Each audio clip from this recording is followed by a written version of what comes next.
Hey guys, just wanted to give you a few notes about the week. So, a couple things. We're easing up on work as a school and as a district. We realize that you guys have a lot of obligations, whether it's taking care of younger siblings, whether it's work, whatever. It's a stressful time. And we don't want you sitting in front of laptops for 9 hours a week. So, there's just going to be one assignment per week. It's going to be due on Friday. And so, going along with that, we're not going to have you do something every day. It's just overwhelming with 7 different classes and having to check in. So how we do attendance is changing. Administration will touch base with you about that. But for now, don't worry about checking in with every class every day. Also, quarter 3 is still closing on Friday. So if you have any outstanding assignments, please let me know. Check PowerSchool. Whatever is in there is what I have down. So let me know if there's something that you think you've done or that you've submitted, but I haven't graded yet. Just check in with me, send me an email. All right, we are still having April break next week. So we'll work on Act 2 and Hamlet this week, and then you'll be off next week, and then we'll be back. All right, so for this week, the objective is just to look at how foils can develop characters. So foils are 2 characters that have contrasting traits. So somebody's good, somebody's bad. But it'll get more specific than that in Hamlet. It'll be a character who, for example, thinks a lot versus a character who acts a lot. So we'll look at an example of that. And then the first thing to do this week is just to listen to and or read Hamlet Act 2. So you have a PDF attachment on this classroom post. So you can read through there if you don't have your book. And there's also an Audible link, so you can listen along. It's currently free for the next few months. Once you've finished that, reading through Act 2, just look at the Act 2 summary notes. Miss Dalton put these together, and it's a good summary of the main events in each scene, just so that you can make sure you're not missing anything major. So read Act 2, review Act 2 summary notes, and then I posted a foil assignment due Friday. We'll look at that in a minute. But I also just wanted to let you know I do have office hours, so I'll be meeting on Google Meet Wednesday 12 to 1 and Thursday 12 to 1. I'm also available on email, and if you wanted to set up a time just to chat, we can do Google Hangouts. So just send me an email. I'm pretty available. All right, so your only assignment this week is just reading Act 2 and then completing the foil assignment, which is due on Friday.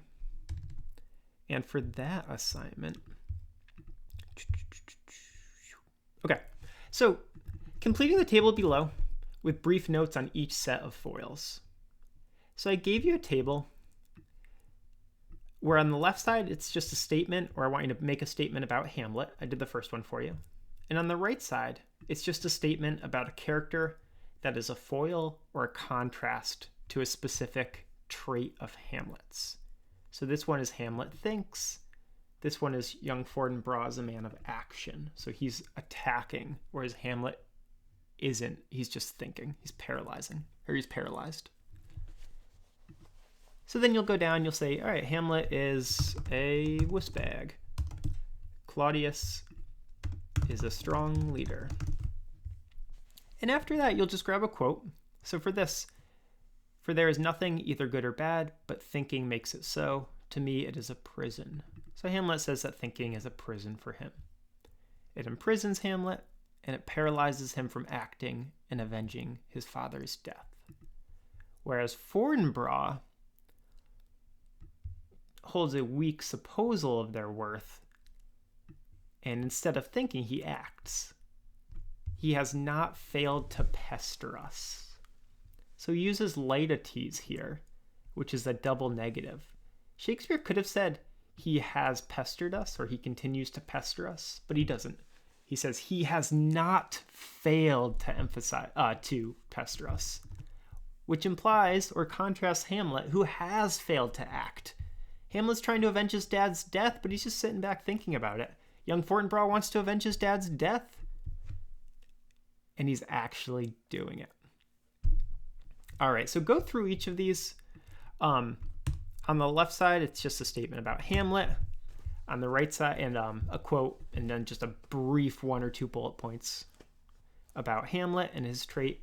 And then it's about the character on the right and their trait. They should be unique traits for each row. So don't just say Hamlet's a man of thought for each of these. All right, good.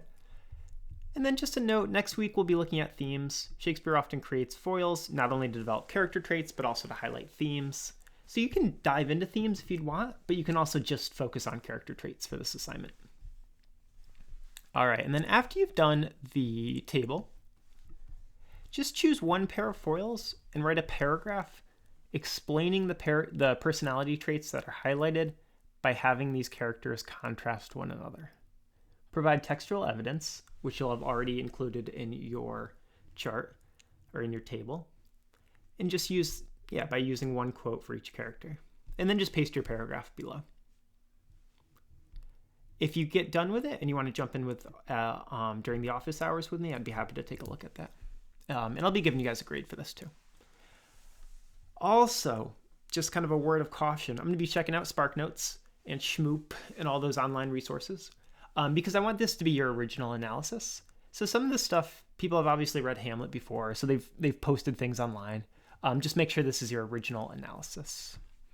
All right. Let me know if you guys have any questions. Otherwise, have a wonderful week, and I'll see you at office hours or at some point down the road. All right. Thanks, guys.